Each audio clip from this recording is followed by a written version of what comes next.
Hai sahabat para pejuang kanker semua, bertemu kembali dengan saya Teti. Kali ini saya akan menuturkan kisah kehidupan saya berteman, berjalan bersama dengan kanker sejak tahun 2014. Seperti kalian lihat sendiri, mayoritas waktu saya dihabiskan di tempat tidur, di kasur ya.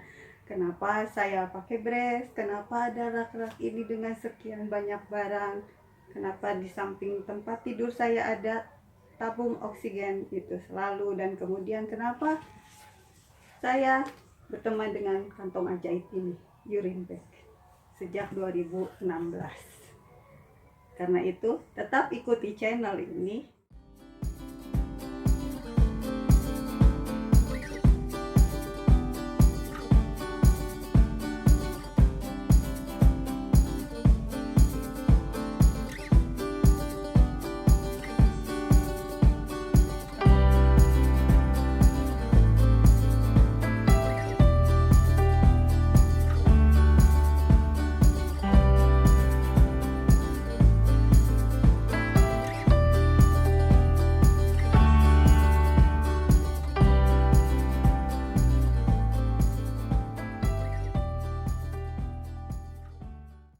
Oke, sebelum saya mulai, izinkan saya melepas dulu ini.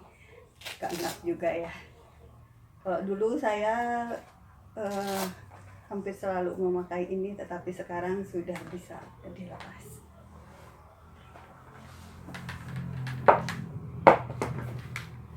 Nah, mungkin di antara kalian bertanya-tanya. Tadi di awal saya bilang mulai berteman dengan kanker ini sejak tahun 2014. Kok kenapa ya baru sekarang bikin video ini? Jadi awalnya banyak teman-teman, kerabat yang mengusulkan supaya saya membukukan perjalanan kehidupan saya bersama dengan kanker.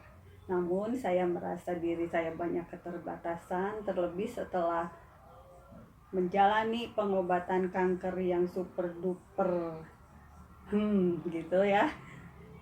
Kemampuan menulis saya banyak menurun, jadi akhirnya saya memutuskan untuk membuat video ini. Semoga berguna bagi semua ya. Jadi awalnya itu tidak ada hal-hal ataupun kejadian-kejadian yang spesifik mengarah kepada kanker.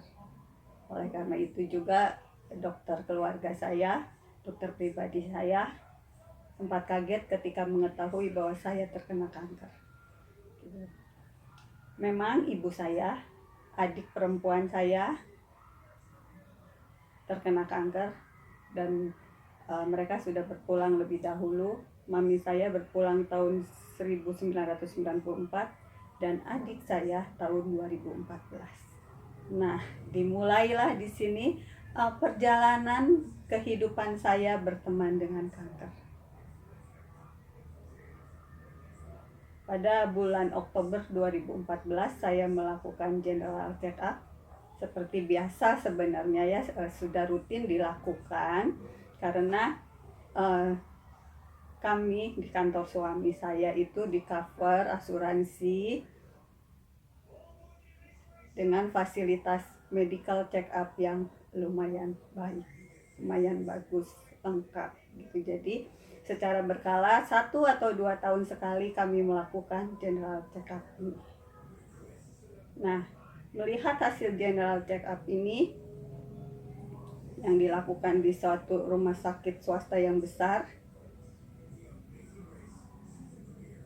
ternyata tidak ada hal-hal yang mencurigakan atau yang mengarah ke kanker. Jadi hasilnya itu hanya ada polip ya di saluran rahim itu ada polip. Jadi dokter kandungan langganan saya juga itu memutuskan bahwa saya harus segera diambil si polip ini, dan karena ada sedikit penebalan di dalam rahim sekalian juga dikeruk.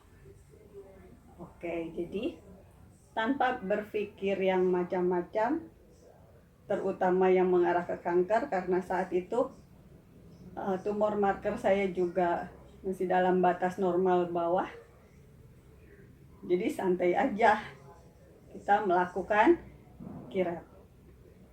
Hasil kiret ini diperiksa di PA ya, patologi anatomi, yang ternyata kemudian setelah waktu yang ditetapkan belum selesai juga. Nah itu saya mulai agak bertanya-tanya kenapa belum selesai juga.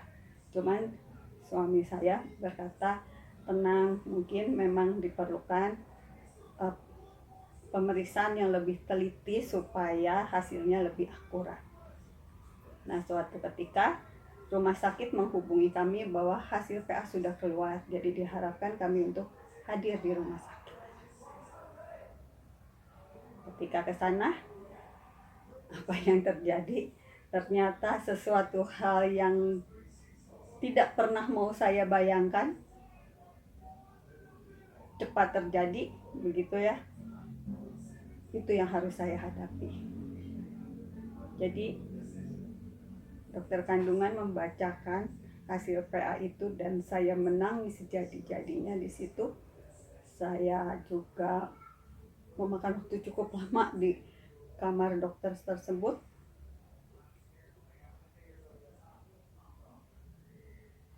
Apa yang saya pikirkan nggak ada sebenarnya. Saya blank. Saya tidak mengerti kenapa sedemikian cepat ini terjadi. Saya menyadari bahwa saya mempunyai garis keturunan kanker. Hanya saja karena saya merasa bahwa hasil pemeriksaan saya selama ini baik-baik saja, tidak ada yang mengarah ke sana. Karena itu saya menjadi kaget sejadi-jadinya. Begitu juga dengan keluarga saya. Singkat cerita, setelah itu saya dirujuk ke dokter onkolog obskin karena saya harus melakukan operasi pengangkatan rahim dengan segera. Setelah bertemu dengan onkolog obskin ini, akhirnya diputuskan untuk mengangkat seluruh perangkat kewanitaan saya yang tentunya juga cukup berat. Keputusan ini kami ambil setelah mendatangi beberapa dokter untuk cari opini-opini yang lain gitu. Nah, jadilah awal November atau akhir Oktober itu saya melakukan radikal histerektomi di sebuah rumah sakit yang cukup besar juga di Jakarta. Karena saya tinggal di daerah ya, jadi kami ke Jakarta untuk melakukan operasi tersebut. Nah, di sini mulai perjalanan panjang hidup bersama dengan kanker ini.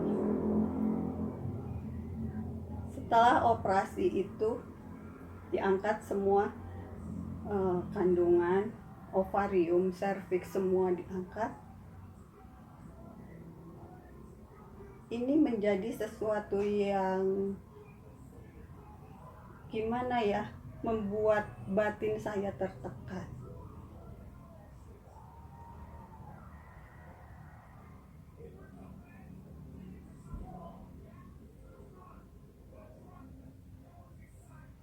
Beberapa hari dirawat di rumah sakit pasca operasi tersebut membuat saya juga semakin down, semakin tertekan juga, sampai akhirnya dokter memutuskan sudahlah, ibu pulang saja, karena di rumah sakit pun ibu bertambah banyak penyakitnya, bukannya bertambah baik, begitu kata dokter. Jadi saat itu saya pulang ke sebuah apartemen di dekat rumah sakit tersebut gitu ya, dengan membawa kateter. Setelah operasi tersebut saya harus menjalani terapi karena tidak bisa buang air kecil secara spontan. Beberapa waktu itu saya kemudian menjalankan terapi ini dengan diantara anak saya, baik yang sulung maupun yang Tengah karena yang kecil masih sekolah di Kuningan dan suami saya harus bertugas kembali di luar kota. Jadi bolak-balik tiap hari saya melakukan terapi tersebut sampai pada suatu waktu akhirnya bisa pipis spontan lagi. Oh ya, ada satu hal yang terindah yang saya ingat di sini.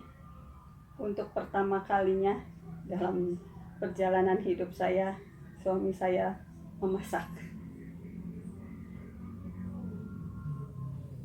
Nah, setelah itu kami menunggu hasil PA, patologi anatomi.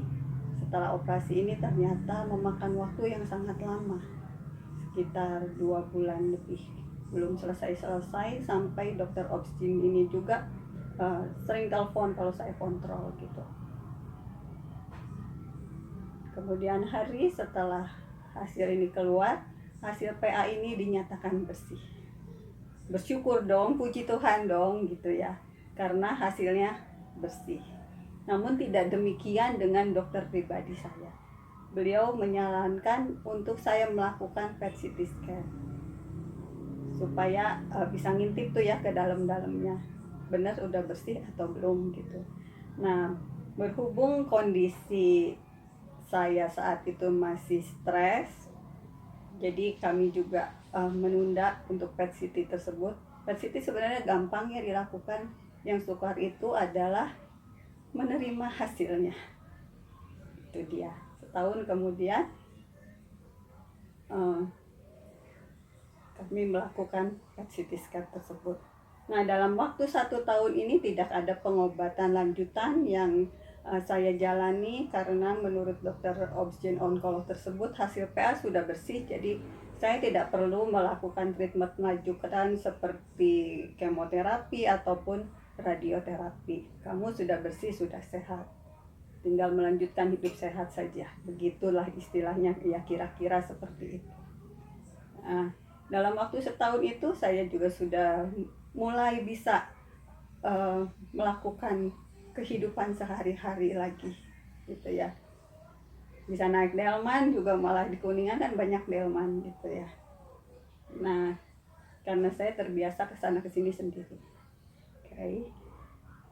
Setahun kemudian kami melakukan PET CT scan tersebut dan hasilnya memang sungguh luar biasa. Tuhan ternyata memberikan kami petunjuk melalui dokter saya itu bahwa masih ada sesuatu dalam tubuhmu. Itu jadi hasil PA yang tahun kemarin itu sudah bersih, ternyata sekarang itu masih ada. Nah, ya mungkin juga dia kanker yang numbuh lagi, mungkin kita nggak tahu kan gitu ya. Kemudian jadi setelah berdiskusi akhirnya suami saya memutuskan kita cari second opinion ke rumah sakit yang lain lagi. Setelah kami memutuskan untuk melakukan second opinion, kami mulai mencari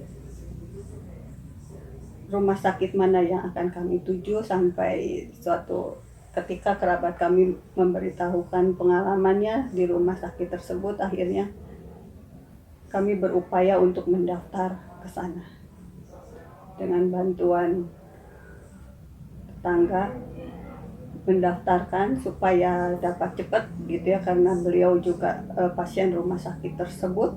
Akhirnya kami bisa mendapatkan jadwal untuk bertemu dengan obstin onkolog di sana.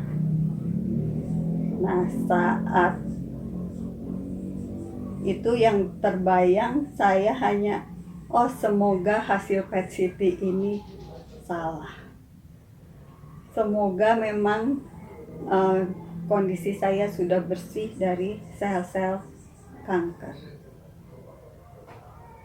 Rasanya berat kalau saya harus melanjutkan treatment tersebut. Kalau bisa jangan ya Tuhan, biarlah cawan ini berlalu daripadaku. Namun hanya kehendak-Mu lah yang terjadi. Begitu dengan doa saya. Maka dipinjamlah preparat operasi tersebut dan kita bawa untuk melakukan pemeriksaan yang kedua, pemeriksaan lanjutan terhadap hasil operasi saya. Di sini juga Tuhan sangat banyak bekerja.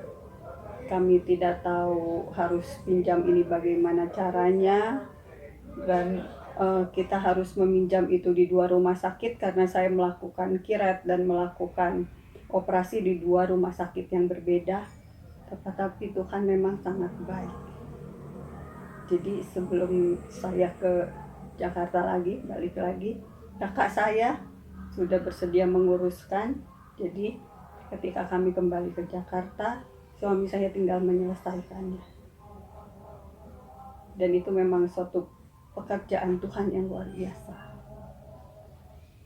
Kemudian ketika kami berpikir bagaimanakah cara untuk mengirimkan preparat ini, karena tidak mudah mengirimkannya. Tiba-tiba ada seorang kerabat yang telepon ke suami saya. Gue mau pergi ke sana.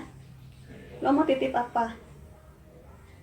Nah, hal yang seperti ini tidak akan bisa terjadi, tidak masuk akal kita jika bukan Tuhan yang menggerakkan. Singkat cerita, jadi dibawalah itu preparatnya, disetorkan ke rumah sakit tersebut.